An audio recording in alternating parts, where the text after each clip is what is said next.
میرے مضمون کا عنوان ہے میر کا شور۔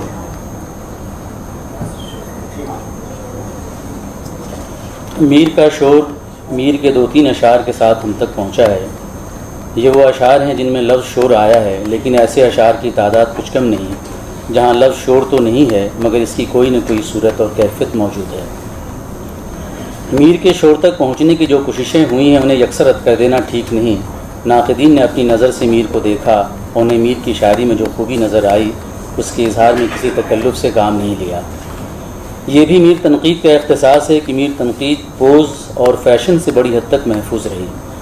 اس سے پتہ چلتا ہے کہ میر تنقید میں ذہانت کے ساتھ ایک اور بھی چیز شامل تھی جسے ہم احساس اور احساس ذمہ داری کہتے ہیں۔ احساس کی ایک ہی زبان ہوتی ہے، یہ باور کراتی ہے کہ اسے پرکھنے اور دیکھنے کا تقاضا بہت مختلف ہے۔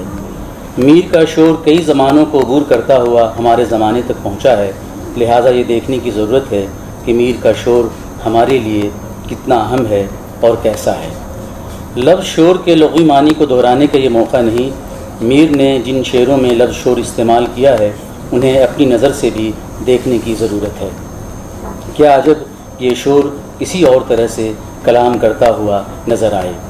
میر کا شور صرف شہرت اور ہنگامہ نہیں بلکہ کسی اور طرح سے بھی سننے اور دیکھنے کی دعوت دیتا ہے۔ شور کی تعریف تو ایک ہی طرح سے کی جا سکتی ہے، لیکن ہر شخص کے لیے شور نہ تو ایک جیسا ہے اور نہ ہی وہ شور ایک ہی طرح سے ہر ایک کو سنائی دے سکتا ہے۔ شور کا بھی تو ایک سناٹا ہے جس کی طرف عموماً ہماری نگاہ نہیں جاتی۔ میر نے جہاں بھی لفظ شور کو استعمال کیا اس کی مخصوص زمین اور اس کا ایک مخصوص ذہن ہے۔ جب کبھی لفظ شور میر کے شعر کے ساتھ میری قرأت کا تجربہ بنا ہے مجھے اس میں ایک سناٹے کا احساس ہوا، اور یہ سناٹا اس شور کے بعد کا ہے جس نے وجود کو کسی اور دنیا میں پہنچا دیا تھا، جس کے بارے میں کوئی حتمی بات نہیں کہی جا سکتی۔ یہ دنیا تنہائی اور احساس بیگانگی کی بھی ہے۔ میر کی تخلیقی شخصیت سے اس شور کا کیا تعلق ہے، ایک بنیادی سوال ہے۔ یہ سوال بہت اہم ہے کہ کیا میر نے اپنے دیوان کے تعلق سے جس شور کا ذکر کیا ہے اس سے ان کی کس نفسیاتی الجھن کا اظہار ہوتا ہے۔ میر کو یہ کہنے کی کیوں ضرورت پیش آئی ان کا دیوان تا حشر قائم رہے گا۔ یہ دعویٰ کسی حد تک متکلم کی داخلی الجھن بلکہ بے اعتمادی کی کیفیت کو بھی ظاہر کرتا ہے۔ میر کا شور صرف میر کا شور تو نہیں ہے۔ غزل کا ایک شعر قاری کو شور کے تجربے سے گزارتا ہے، لیکن داخلی سطح پر ایک ذہن ہے اور وہ زمین بھی ہے جس سے شور کا رشتہ ہے۔ ذہن اور زمین دونوں میں کتنا تضاد ہے اور کتنی قربت ہے، اس کا تعلق متن و ہماری قرأت کے تجربے سے ہے۔ شور ذہن میں زیادہ ہے یا زمین میں، اس کو دیکھنے کا ہمارے پاس کوئی ایسا پیمانہ نہیں۔ ذہن کا شور جنوں کی راہ ہموار کرتا ہے، اب سنگ مداوا ہے اس آشفتہ سری کا۔ شور کی کیفیت کی صورت میں ظاہر ہوتا ہے۔ اگرچہ گوشہ نشین شاعروں میں ہوں میں میر، پر میرے شور نے روئے زمین تمام کیا۔ روئے زمین کی ترکیب ذہن کے راستے سے بنی اور قائم ہوئی ہے، یہ ذہن وجود کے داخلی شور سے غیر متعلق نہیں۔ میر کے یہاں ذہن اکثر اوقات اس جذبے اور اتھل پتھل کا بدل بن جاتا ہے جو عام طور پر ہمیں کہیں اور دکھائی نہیں دیتا۔ لہٰذا میر کا ذہن جذبہ بھی ہے اور احساس بھی، اسے صرف ذہانت، تیزی بلکہ طباعی کے طور پر نہیں دیکھا جا سکتا۔ یہ سب آپس میں کچھ اس طرح گھل مل گئے ہیں کہ اردو شاعری میں پہلی مرتبہ ایک ایسی صورت بننے لگی تھی جسے ایک روایت بھی بننا تھا اور شور بھی، بلکہ شور بھی۔ اس سے یہ بھی پتہ چلتا ہے کہ متکلم گوشہ نشین تو ہے مگر اس کی گوشہ نشینی میں جو شور ہے اس کا رخ باہر کی طرف ہے، اور باہر ایک معنی میں زمین بھی ہے۔ یہ شور گوشہ نشینی کا ہے یا اس کے کلام کی کسی خوبی کا؟ ایسا محسوس ہوتا ہے کہ شور کی تعمیر اور تشکیل میں گوشہ نشینی کا ایک اہم کردار ہے۔ میر کا شور جیسا کہ میں نے عرض کیا مختلف زمانوں سے گزرتا ہوا اور مختلف حالات کا مقابلہ کرتا ہوا ہمارے زمانے تک آیا ہے۔ یہ شور اپنے سفر کے آغاز میں جیسا تھا وہ اب کچھ مختلف بھی تو ہوگا۔ یہ ممکن نہیں کہ شور اپنی اصل حالت میں موجود ہو۔ جس طرح وقت کے ساتھ متن کی داخلی دنیا قرأت کے تجربے سے بدل جاتی ہے، اسی طرح شور بھی ہے جو خود کو پرشور رکھنے کے باوجود ایسی خاموشیوں کو بھی اپنے اندر داخل کرتا جاتا ہے جنہیں کبھی زبان ملتی ہے اور کبھی زبان نہیں مل پاتی۔ کیا یہ کہا جا سکتا ہے کہ ہر زمانے کا شور ایک جیسا ہے؟ ممکن ہے یہ کہا جائے کہ شور اپنے مزاج کے اعتبار سے ہنگامی ہوتا ہے اور کچھ بے معنی بھی، شور کو بے معنی کہنا کس قدر حیرتناک ہے، وہ بھی اس صورت میں جب کچھ سنائی نہ دے رہا ہو۔ جب شور کی وجہ سے کوئی بات نہ کہی جا سکے تو کچھ سنائی نہیں دیتا، تو دراصل وہی وقت کچھ کہنے اور سننے کا بھی ہوتا ہے۔ شور کی آواز اور شور کے درمیان خود کو رکھنے اور سننے کی ایک تہذیب ہے جو میر نے سکھائی تھی کہ راہ کی کوئی سنتا نہ تھا، یا رستے میں مانند جرس شور سے کرتے جاتے تھے ہم، بات کی کس کو طاقت تھی۔ یہ شعر شور کے ساتھ یا شور کی تہذیب کے ساتھ ہے۔ راہ کی کوئی سنتا نہ تھا، اور اگر کوئی سن لیتا تو پھر شور بھی کہاں ہوتا، یعنی شور کا سبب راہ کی سننے سے گریز ہے، راہ نے کچھ کہا بھی ہوگا۔ اس شعر کے ساتھ کچھ دور کر چل کر دیکھیے تو محسوس ہوگا کہ جیسے ایک قافلہ ہے جو رواں ہے، بات کرنے کی طاقت کا فقدان کس قدر محرومی کو ظاہر کرتا ہے۔ گویا بات کی جا سکتی تھی لیکن شور میں کچھ سنائی نہ دیتا تھا۔ شور میں مختلف آوازیں ہیں، انہیں الگ الگ سننا دشوار ہے۔ ان میں کئی باتیں ہو سکتی ہیں، وہ بات بھی جو مسافر کرنا چاہتا تھا، لیکن شور نے سننے کا اور کہنے کا موقع نہیں دیا۔ متکلم شور میں شریک ہے، اس سے یہ پتہ نہیں چلتا کہ وہ کون سا قافلہ ہے اور اس میں کیسے لوگ شریک ہیں۔ لفظ کوئی سے عمومی انسانی صورتحال کا اظہار ہوتا ہے، کوئی تو ہوتا جو کسی کی بات سن لیتا، بات سنی نہیں گئی اور بات شور میں گم ہو گئی۔ بات کیا تھی اس کے بارے میں صرف قیاس کیا جا سکتا ہے، اور یہی وہ قیاس ہے جو شور کو معنی آفرینی کا وسیلہ بنا دیتا ہے۔ اب یہ شور صرف شور نہیں رہ جاتا، اسے شور کہتے ہوئے تحمل ہوتا ہے۔ شمس الرحمن فاروقی نے لکھا ہے، ایک جم غفیر ہے جو بالکل بے ذہن یا خالی ذہن بس چلا جا رہا ہے۔ گفتگو کو شور بلکہ شور کی قسم کی کوئی چیز شورسا سے تعبیر کرنا انسانی وجود اور روح کی نارسائی کی انتہائی صورت کو بیان کرتا ہے۔ یہ چوتھی جلد میں یہ فاروقی صاحب کے الفاظ ہیں۔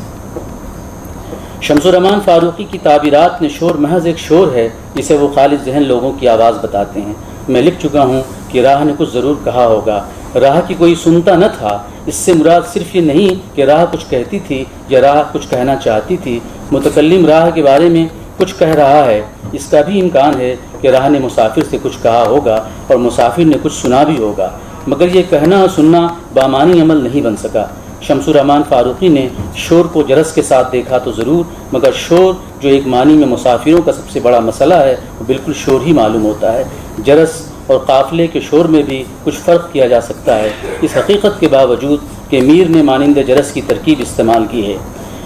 آج یہ سوال کیا جانا چاہیے کہ میر کا شور ہمارا شور کیوں نہیں بن سکا، یا میر کا شور کس حد تک ہمارا شور بن سکا ہے۔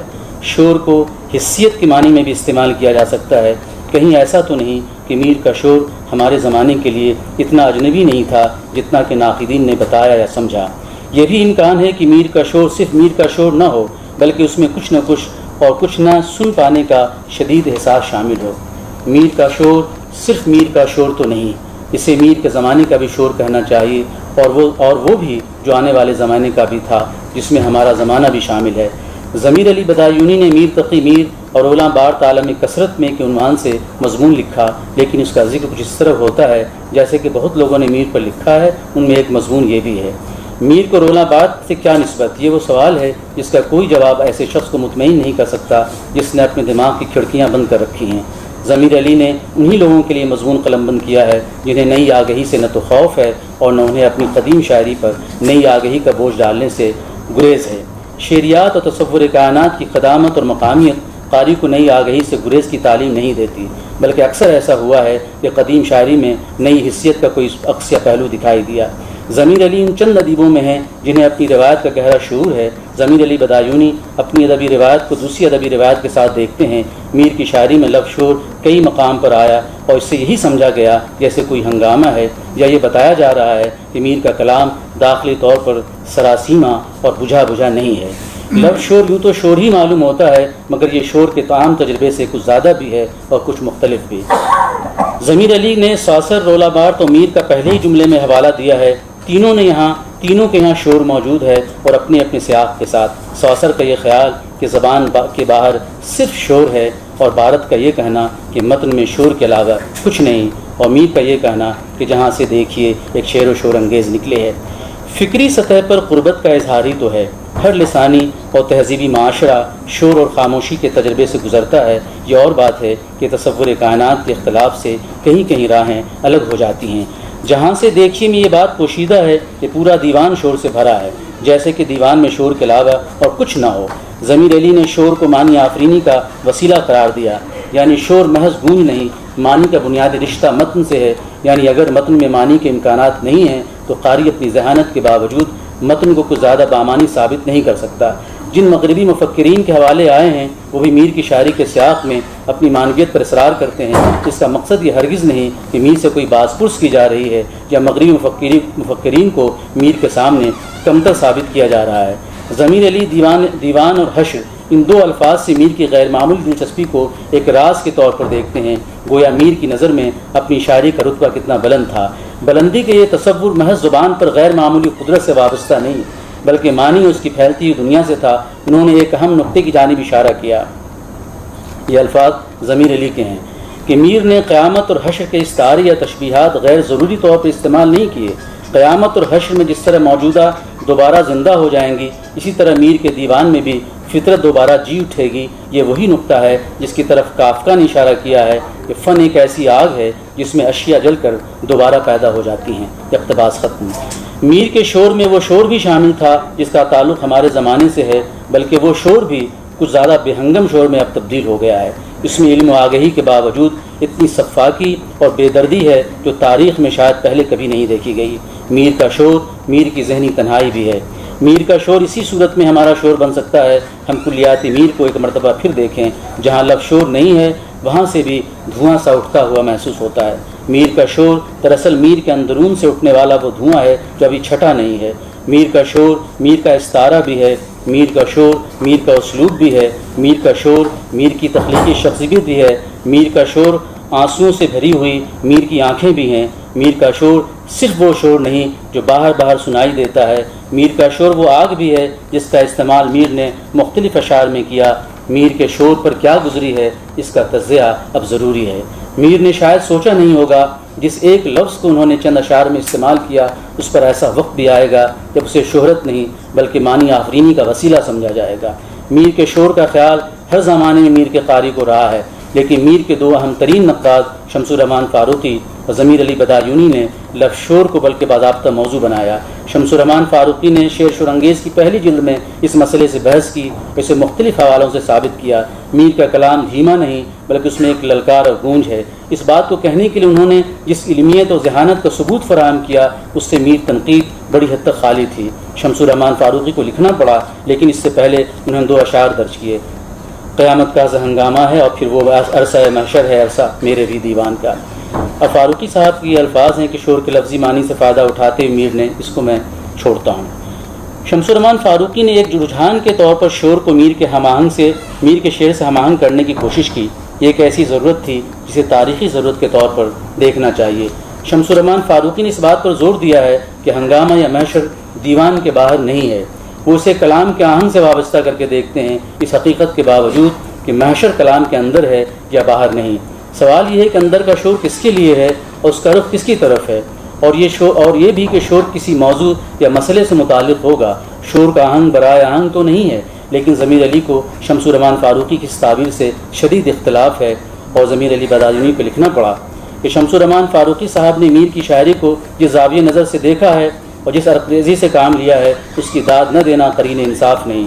انہوں نے اپنی جگہ ایک قابل قدر کارنامہ انجام دیا، لیکن لفظ شور صرف بلند آہنگی کی جانب اشارہ کرتا ہے، اسے قبول کرنے میں البتہ کلام ہے۔ ضمیر علی نے علامہ آباد کی ایک اصطلاح آرٹ آف نوائز کو استعمال کیا ہے جو ان کی کتاب اس بائی زیڈ میں شامل ہے۔ یہ بالزاک کی ایک کہانی کے دو کرداروں پر بھارت نے ایک چھوٹی سی کتاب لکھی تھی، اسی کے دو کرداروں کو انہوں نے کتاب کا عنوان بھی بنا دیا۔ بھارت کا یہ نقطہ ضمیر علی بدایونی کو بہت متاثر کرتا ہے اور اسی لیے انہیں میر کی شاعری میں اس نقطۂ نظر سے دیکھنے کی تحریک ملی۔ Literature are in fact arts of noise, یعنی ادب میں صرف شور ہے۔ ایس بائی زیڈ کتاب کے دو کردار ہیں، انہی کرداروں پر کتاب کا نام رکھا گیا۔ سوال یہ ہے کہ رولان بارتھ کے شور سے میر کے شور کا کیا رشتہ ہے؟ شور کو رولان بارتھ عالمی کثرت کا نام دیتا ہے، میر کے یہاں وحدت کا ایک تصور ہے جو کثرت سے ٹکراتا ہے۔ وحدت کثرت کے مقابلے میں زیادہ اہم ہے یا کثرت کو زیادہ اہمیت حاصل ہے، اس تعلق سے دراصل اس کا تعلق دراصل تصور کائنات سے ہے۔ میر کے یہاں کثرت اور وحدت کی جلوہ نمائی ایک لسانی کھیل نہیں ہے۔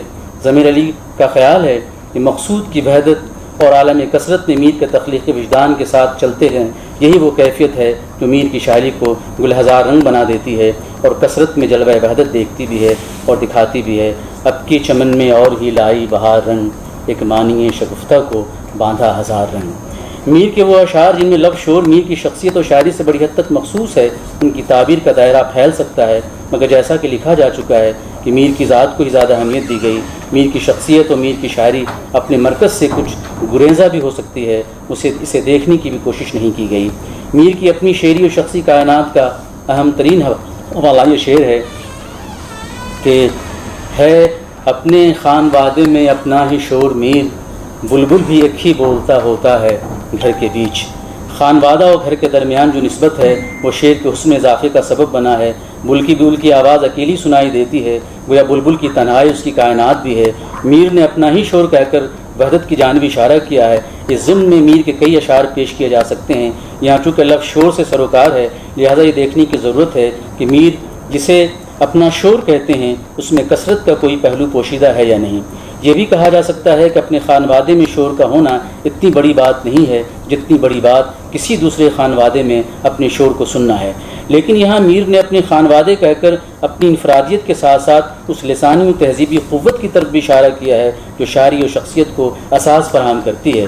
ہر شخص کا یہ مقدر نہیں، گویا اپنے خانوادے میں کسی اور کا شور سنائی دے اس کی لسانی اور تہذیبی زندگی کے خلاف ہے۔ یہ ایک طرح کی مقامیت بھی ہے جس کا ذکر ہمارے زمانے میں کچھ زیادہ ہو رہا ہے۔ میر کے شعر کو محض اپنی بڑائی کے اظہار کے طور پر نہیں دیکھنا چاہیے۔ اپنا ہی شور کا فقرہ بڑائی نہیں بلکہ واقعے کا اظہار معلوم ہوتا ہے۔ لفظ ہی کے بعد تو کسی اور کے لیے کوئی گنجائش باقی ہی نہیں رہتی۔ اس اظہار میں کس قدر اطمینان اور وقار ہے۔ عالم، بس یہ ختم کر رہا ہوں۔ عالم سیاہ خانہ ہے کس کا کہ روز و شب، یہ شور ہے کہ دیتی نہیں کچھ سنائی بات۔ اس شعر کو اس شعر سے ملا کر دیکھیے جس میں شور سے کرتے جاتے تھے کا ٹکڑا آیا ہے، وہاں شور کیا جا رہا ہے اور یہاں فطری طور پر شور موجود ہے۔ سیاہ خانہ سے مراد ظلمت کدا اور ماتم کی جگہ ہے۔ متکلم کا سوال اپنی ذات سے ہے یا عالم کے بنانے والے سے یا دونوں سے ہے۔ اگر ظلمت کدے میں ماتم اور گریا کا کوئی وقت یا دن مقرر ہوتا پھر بھی زندگی آسان ہو جاتی۔ صورتحال یہ ہے کہ ہمہ وقت سیاہ خانے سے ایک شور بلند ہو رہا ہے۔ شور کرنے والوں میں کوئی جماعت یا گروہ نہیں بلکہ پوری انسانی آبادی شریک ہے۔ یہاں کسی سے شکوہ نہیں، کوئی کسی کی بات سننا نہیں چاہتا۔ میر کا یہ شور صرف میر کا شور نہیں رہ جاتا بلکہ اجتماعی تجربے کا انفرادی اظہار بن جاتا ہے، اور اسی کو ہم ٹرانس انڈیویجول کہتے ہیں۔ شور کے تعلق سے میر کا یہ شعر میر کے تخلیقی تجربے کا ایک اہم ترین حوالہ ہے کہ عالم سیاہ خانہ ہے کس کا کہ روز و شب، وہ شور ہے کہ دیتی نہیں کچھ سنائی بات۔ شکریہ۔